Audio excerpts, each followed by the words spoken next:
At narito na naman ang mainit na balita mula sa mundo ng politika. Sa gitna ng umainit na tensyon sa mundo ng politika, laglagan na nga ba talaga? Isang mainit na revelasyon ang yumanig sa publiko matapos ang di umano'y pag-aresto kay President Kuting ng Norte Jr.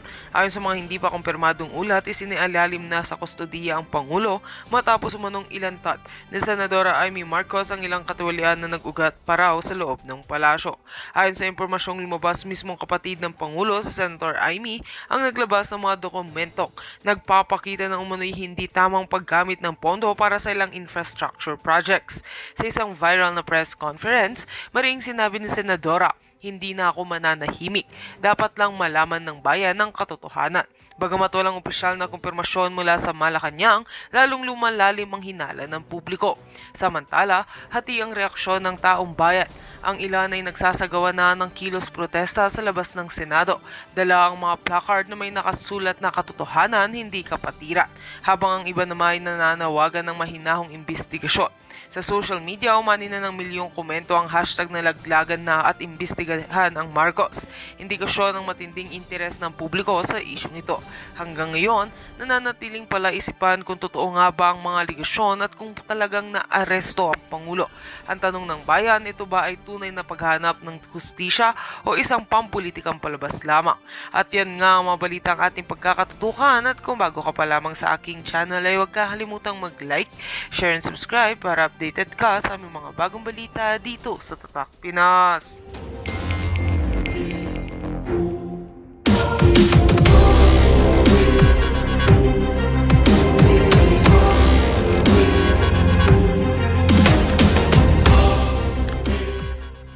Yung pangbirada nitong si Vic Sara. Kalmado lang, Benny Abante, nag-uumpisa pa lang tayo. At dito rin sa bahagi ng video natin na to, ang Department of Agriculture nagpa-press con. Sinusubukan nila yung kanilang 20 pesos na bigas. Anak ng to. Di mamaya panoorin natin anong klaseng kabalbalan yan. Dapat nilang ipakita sa ating mga kababayan na edible. Na makakain yung 20 pesos na bigas na yan. Pero base sa ating nakikita, sobrang puti yan. Parang hindi ata yan. Parang dinurado ata yan. Parang Angelica ata yung kinakain. Kinakain nyo na yan. Ito. At dito rin sa video na to, sumagot itong si John Vic Remulla, itong kapatid nito si Boying, kaugnay doon sa mga birada nitong si Senator Amy Marcos. At bumira na rin ang kapatid nito si Bangag, ito si... sumagot na rin itong si Marcos Jr. doon sa mga tirada nitong si Amy Marcos. Pasimple pa kayo Pasimple ka pa, Marcos Jr. Gusto mo rin namang manalo yung kapatid mo. Kala mo siguro, di namin kayo nakahalata yung mga birada nyo, ano na yan premeditated na pag-usapan na ng magkapatid. Bonget, ading. Bibira ako sa'yo pero kalmahan mo lang, huwag ka magalit kasi... Yan ang mga kinakailangan para, alam mo naman, tagilid ako sa mga survey. Umaalago yung 10 kandidato ni Digong, kailangan natin makapasok dyan. Para at least pagka panalo ko, 6 na taon, magpaparinig lang naman ako. Diba? Yun lang naman gagawin ko dyan. Huwag ko kayong magpabudol. Tapos na ang 2022, tapos na ang budulan. Etong panahon na to, ito na yung kung tawagin, ito na yung ganti natin dito sa mga walang yang Marcos na to. Pag sinabing walang yang Marcos, hindi nawawala dyan ang pangalan ni Amy Marcos. Pagka sinabi natin walang yang mga Marcos, laging kaakibat nung pangalan nitong si Amy Marcos. Magalit siya, kung magalit siya, wala tayong pakialam. Wala tayong pakialam. Basta ang atin dito, sigurado, sabihin na nilang pikit mata, hindi reasonable, kung ano pa man ang gustong itawag nila sa mga DDS Duterte supporter na hindi sa suporta kay Amy Marcos, sabihin nyo na gusto nyo sabihin dyan sa comment section. Pero ang tayo dito, 10 ang in-endorse ni Tatay Digong, 10 ang ating susuportahan. No ifs and no buts. Okay? Maliwanag ho yun mga kababayan. Wala hong maraming cheche-bureche dito sa PH Update. Ngayon, kung suportahan nyo talaga si Amy Marcos, nasa sa inyo, wala na tayong pakialam doon. Pero ang atin dito, ito ang kandidato natin. Ito yung mga kandidato na pinaglaban si dating Pangulong Rodrigo Duterte kahit na walang eleksyon. Yung iba dyan, kahit na alam nila na wala naman silang matatanggap in return kay Tatay Digong. Pinagtanggol nila si dating Pangulong Rodrigo Duterte. Nakipagbalagbagan sila. Nandyan sila sa mga maisog rally. Nagsalita ho sila. Binanatan ho nila ang administrasyon kahit hindi ho nila kamag-anak itong si Marcos Jr. So, require na pagkakamag-anak mo si Marcos Jr., babanatan mo. Yung standard na ibinibigay namin sa mga kandidato namin, itumba mo yon ng 100 beses. Kung ikaw kamag-anak, kapatid o pinsan nitong si Marcos Jr., iba ang igagawad naming standard sa pagbanat sa iyo, sa pagbanat kay Marcos Jr. Ika nga nitong si Ma'am Kipi. Yan si Ma'am Kipi. I love Ma'am Kipi. Ma'am Kipi, I love you. Diba? Gano'n lang naman ho yun Ika nga nitong si Ma'am Kipichu, masyadong na-trauma ang sambayan ng Pilipino dyan sa pamilya na yan. Masyado silang maraming kinuha sa sambayan ng Pilipino. Kaya kung ang standard na ipapataw namin dito sa mga Marcos na to, hindi nyo naman ho kami masisisi. Lalo na dito kay Amy Marcos manggagamit. Di ba? Ano yan eleksyon di ba? Gamitan ho talaga yan sa totoong buhay nga, usong-usong gamitan pagka walang pakinabang sa iyong tao, di ba? Ganun lang ho yun. Ito. Unahin na ho muna natin itong si DA Secretary Department of Agriculture ho tayo. Ang pangalan to Secretary na to, bahala na ho siya kung anong pangalan nito. Pero ang problema ho dito, yung kinakain nyo, paano makakasiguro sa bayan ng Pilipino na yan yung mabibili nila? Hindi ganyan gumagana yan. Hindi ho ganyan gumagana yan. Dapat, yarin lamang sinabi nyong galing sa farmers yan, mula sa pagsasaka, pagmil at pagbenta dyan sa 20 pesos na bigas na yan, dokumento nyo para talagang lalong kumbinsido. Kasi tayo ano nga ba lagi natin naririnig pag may hearing dyan sa dyan sa Senado. Meron daw silang kasabihan dyan At in-apply ho nila dito Sabi ho the proof of the pudding is in the eating. Ito ang si DA Secretary talagang linitiralo niya. Mga bulging talaga to mga to. Linitiralo talaga. Nagpasaing pa ng 2 rice cooker. Ito, panoorin mo natin. The proof of the 20 pesos na bigas, kung gaano kasarap, is in the eating. Ika nga nito si DA Secretary. Panoorin mo natin. Marami na ako nakain. Hindi naman halata Brad Ngayon naman, ang dami pa niya nalalaman. Ang dami na ako nakain. Hindi ka nga mukha ka nga hindi kumakain Baka pinipilit mo lang dunukin yan Sige, subo mo na yan. Okay. Para saan? Para ma-prove nyo yung point ni Bibi Sara na bulok yung 20 pesos na bigas na yan. Anak ng toko, hindi ganyan gumagana yan. Hindi ang Department of Agriculture ang magsasabi na edible yung 20 pesos na bigas na yan. Akala ko ba ang roll out sa May 2 pa lang? Bakit meron ng ganyan? Ano yan, lokohan? Pambihira naman, Huwag nyo kaming daanin sa mga kapritsyo nyo na yan, Hindi gagana yan sa KPH update. Roll out pa lang sa May 2, tapos ngayon, ano yan, teaser? Ano yan, thriller? Pagka sa pelikula, dapat meron patikim. Ang magiging judge, diyan sa produkto, yung mga mismo nagbebenta. Lang yan. Hayaan nyo, yung mga makakabili at makakatikim, ang huhusga kung anong lasa ng 20 pesos na bigas na yan. Ganyan tayo lokohin ng administrasyon na to. Mantakin nyo, binibenta na nila, ginajudge pa nila. Ganyan sila sa administrasyon. Ang kukups nila. Pambihira. Ikaw na nagbibenta, ikaw pa nagsasabi kung masarap. Hayaan nyo yung bibili. Magbablog si Aling Esther. Nagluto siya, Aling Esther. Ito yung 20 pesos. Magtitrendo yan. Ito yung 20 pesos na bigas. Sila ang titikim. Sila ang magsasabi. Sila ang aamoy kung merong amoy o kung walang amoy. Wala, hindi para sa inyo dyan sa Department of Agriculture para ibida sa amin, ang bigas na yan. Hindi para kayo ang magsabi, lalantakan nyo pa talaga. Literal nitong si DA Secretary. Yung kasabihan, ibang klase talaga tong mama na to. Eto, rekta tayo dito kay John Vic. Kay John Vic Remulla, isa sa mga rinekomendang kasuhan ng komite nitong si Amy Marcos Desperado. Kaugnay dun sa mga nangyaring pag-kidnap dito kay dating Pangulong Rodrigo Duterte. Pakinggan doon natin.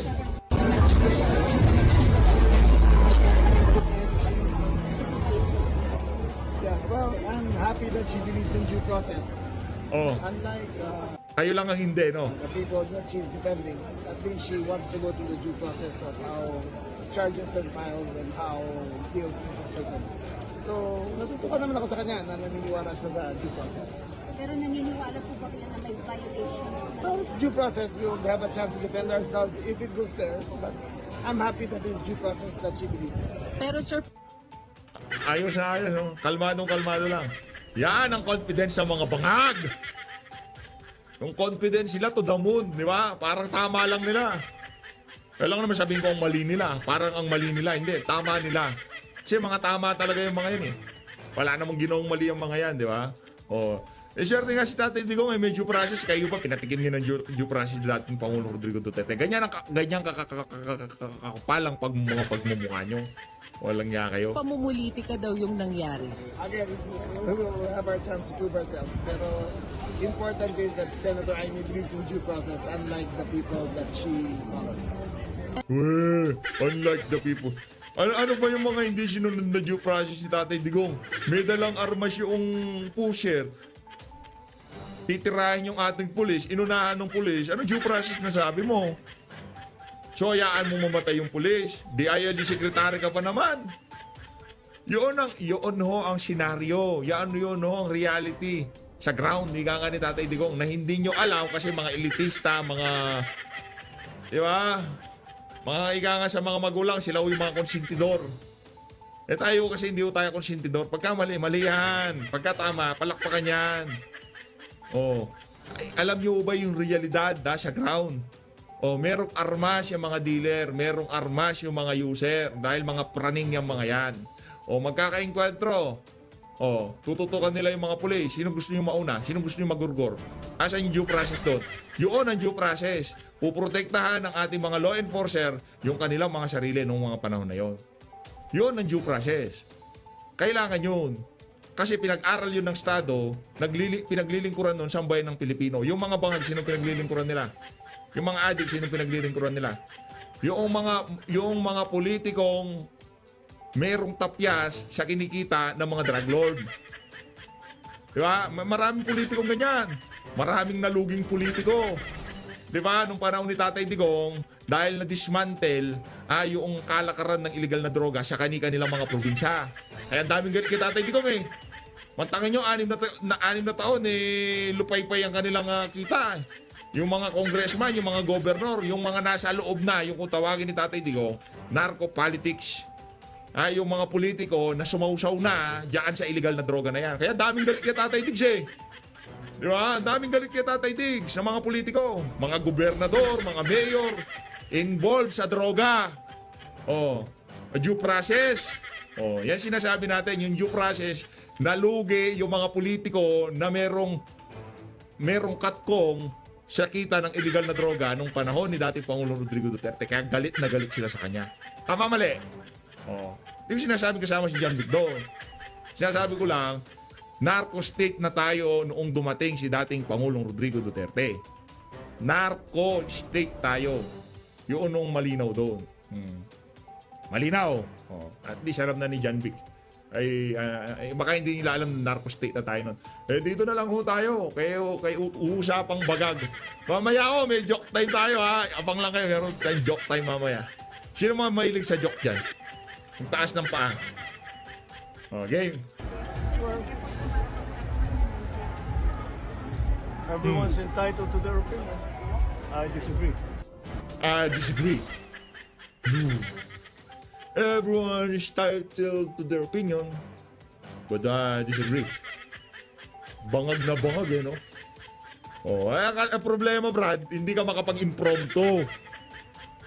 Diba? Hindi ka yung tipong hanggang ganyan ka lang, hindi mo kaya mag-isip ng diretsyo kasi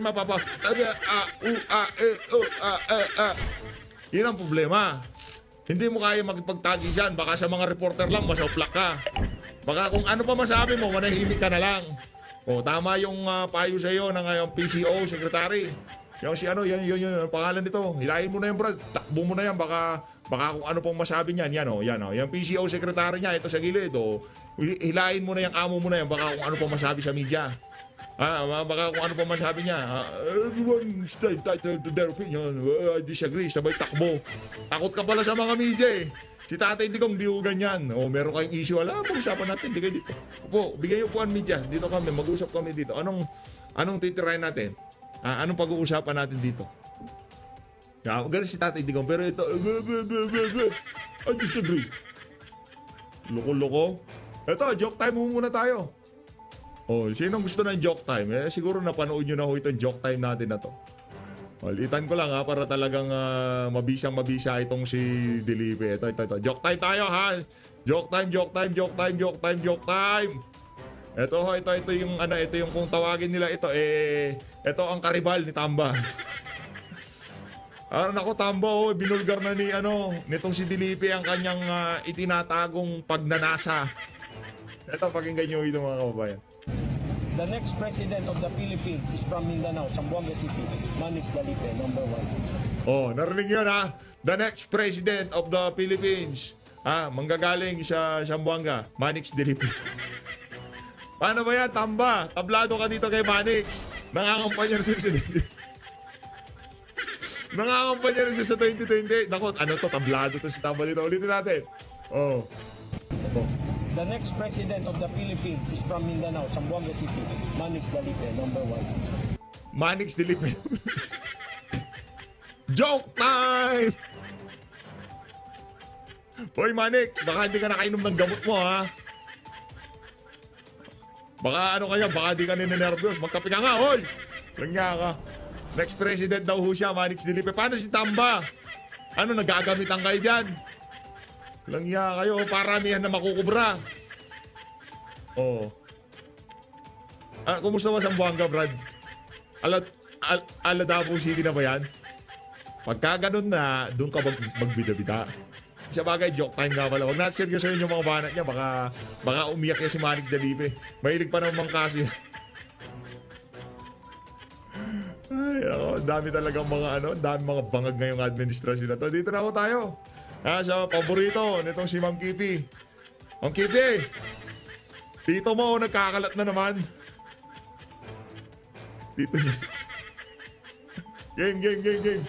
Magandang gabi ho sa inyong lahat.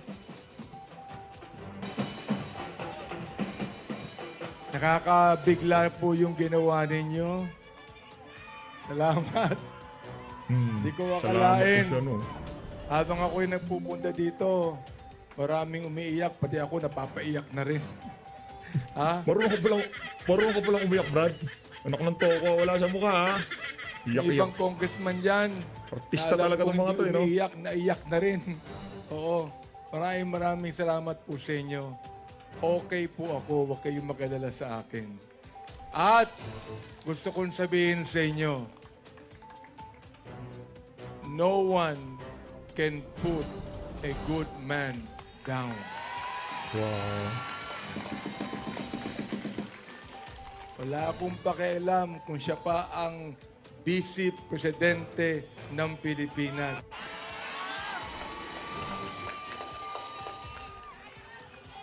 Ba't ka umiiyak? Sino ba naman ako?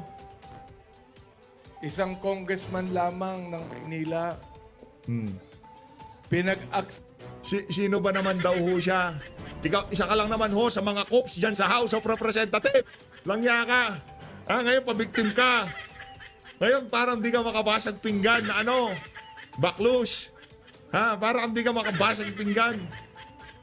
Langya ka pagkatapos yung kinups-kups dyan sa House of Representatives. Isang beses lang siya bumira, nag-iiyakan kayo. Ngayon kayo ng mga biktima. Langya talaga tong si Benny Abante. Oo, wag ganyan. Gusto mo, isalansanin natin dito yung mga kakupalan mo dyan sa House of Representatives? Langya ka. Gusto mo, isa-isahin natin yung mga kawalang yakang pinagsasabi mo doon? Ngayong panahon ng eleksyon, ikaw na ngayon ang victim. Langya talaga to si Benny Abante. Kaya walang respeto sa iyo ang sambayan ng Pilipino. Kaya pagka nakita nilang pagmumukha mo sa mga feeds ng ating mga kababayan, nakulang lang mapamura. Dahil napakawalang hiya nyo ho. Pagkatapos yung binanat-banatan si Bibi Sara, ngayong sasagot na siya, ngayon kayo pabiktima. Walang hiya ka, oo. Sayahan ng panahon ng Vice Presidente para pumunta dito. Akala ko ang kanya lamang sasabihin ay kampanya ang kanyang mga senador at ikampanya ang kanyang mayor. Yung pala, ako pala ang punto ng kanyang mga salita. Ako pala ang talagang sisiraan niya. Ay, binoto ko yun. Vice President.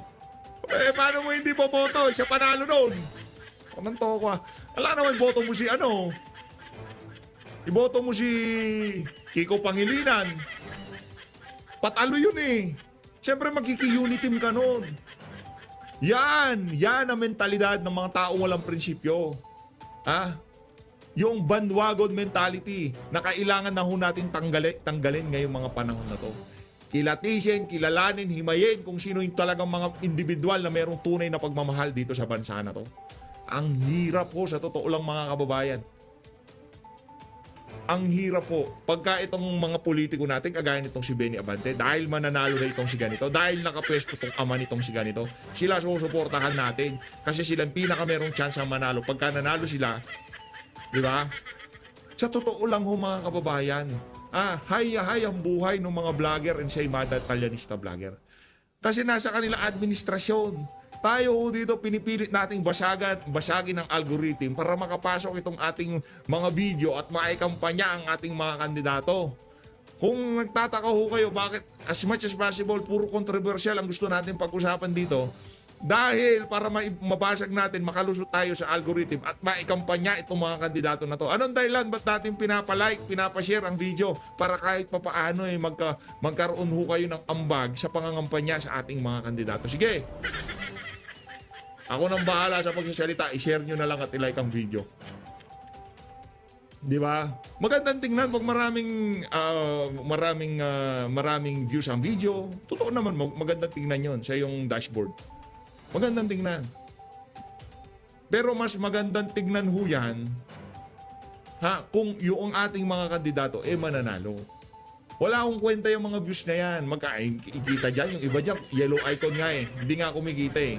Pagka meron na nagmura dyan, meron nang medyo alanganin ang sinabi dyan, wala na akong kita yung video na yan.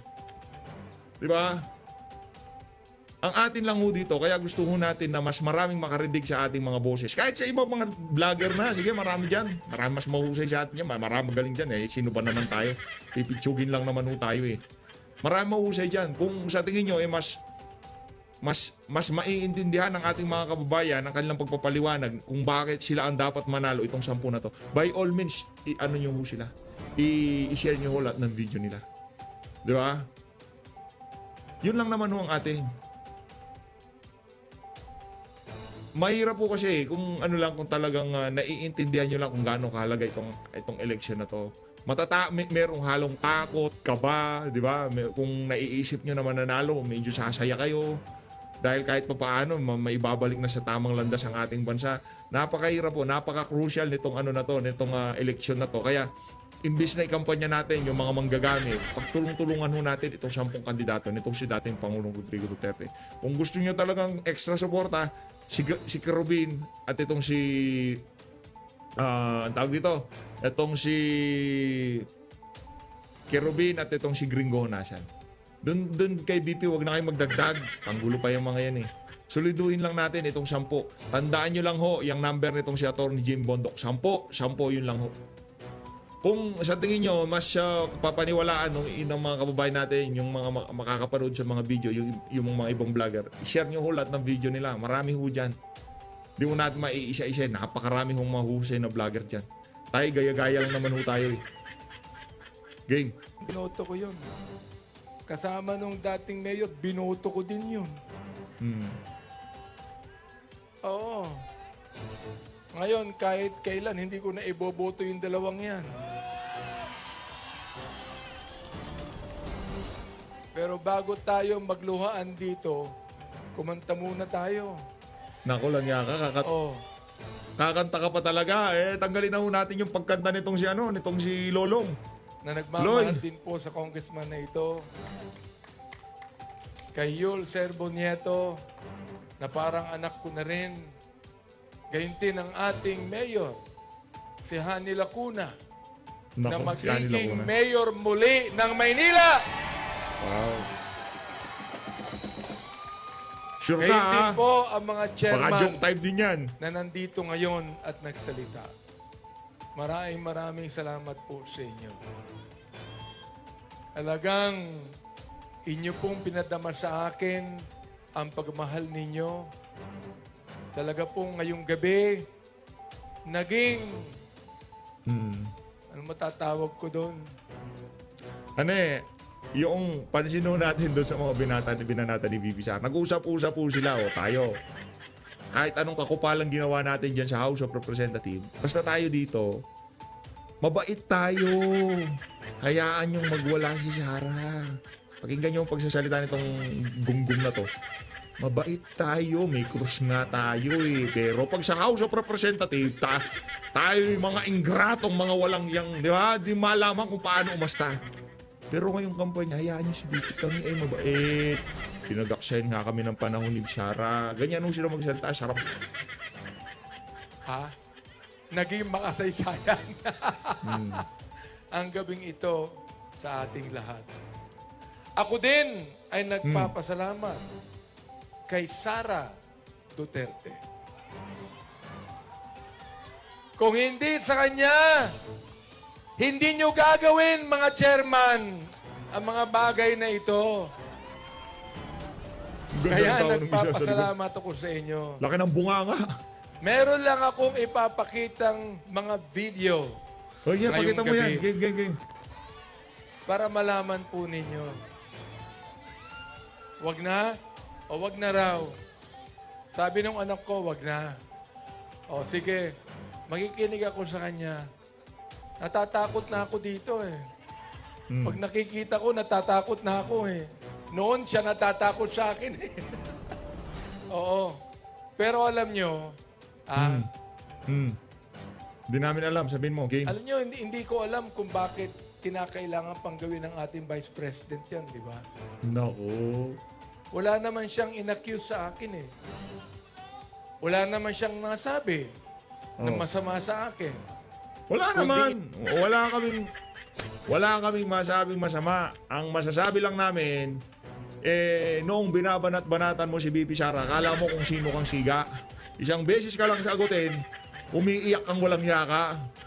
Kung matapang ka dyan sa House of Representatives, may nalalaman kang pasigaw-sigaw, sagutin mo si BP Sara, kagaya ng tono mo, dyan sa mga hearing dyan sa House of Representatives. Pero hindi yun ang script natin. Kayong dalo ni Chua. Kayo kumbaga, wala tayong negative campaigning. Tayo kung tawagin kung tawagin good vibes campaigning tayo dyan. Langya ka talaga, Ipakita lang Oh. yung ninakaw niyang picture sa Facebook ko. Ba't mo kasi linalabas ang dila mo? Walang yaka ngayon, di ka mapakali. Kasi nangita ng mga kababayan natin kung gaano kahaba dila mo. Huwag mong ilabas ang dila mo sa social media. Dila ka kasi ng dila. Parang kamukha mo yung naglutlo nung panahon ni Tatay Digong, yung singer na naglulutlo siya. Maglulutlo ka na lang, bibidyoan mo pa. Maglulutlo ka na lang. Langya ka. Kamukha ho niya, sa totoo lang, yung matandang naglulutlo.